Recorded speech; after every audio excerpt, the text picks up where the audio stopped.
Hello all. Let's talk about some of the Saudi Council exam preparation about medical surgical nursing. Antihistamines, example diphenhydramine, so this should be administered with the food. There is side effect of urinary retention, so observe for urine output.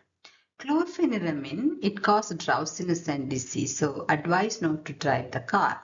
Loratadine, a second generation antihistamine, it should take on empty stomach. Immunotherapy.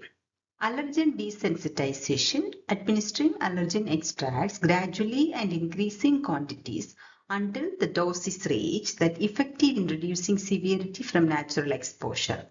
So that's called immunotherapy. So you are administering small allergen in small quantities and gradually increasing to have desensitized.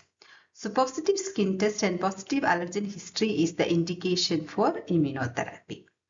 ADH, antidiuretic hormone. It is secreted by posterior pituitary in response to change in osmolality, also called vasopressin.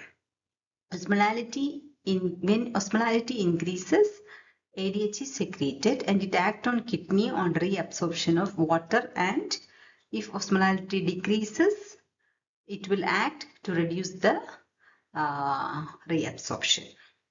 So what is osmolality? Osmolality measures solutes concentration per kilogram of solvent, making osmolality more accurate in clinical settings.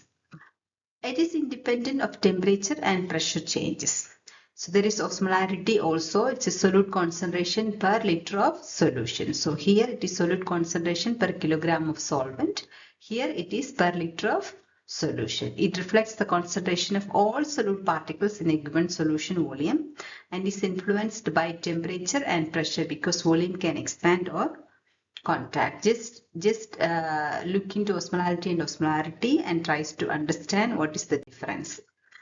Renin Angiotensin mechanism. So when pressure in the renal arterioles falls, it leads to decreased renal perfusion pressure. Like for example in shock, hemorrhage or low salt intake when the volume is less.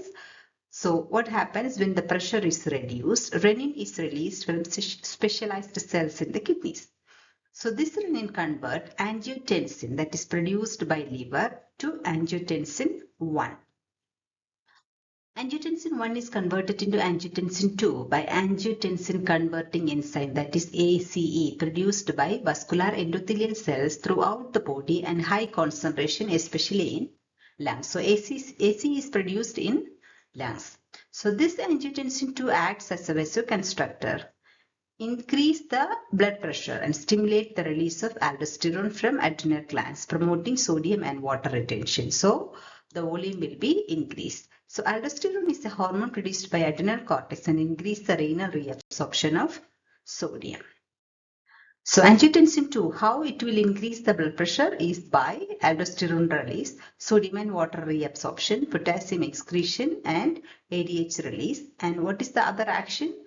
Increased blood pressure. How? By vasoconstriction, increased myocardial contractility and prostaglandin release. So this is the action of angiotensin 2. Increase circulatory volume as well as increase the blood pressures. Thank you for listening. See you in the next topic.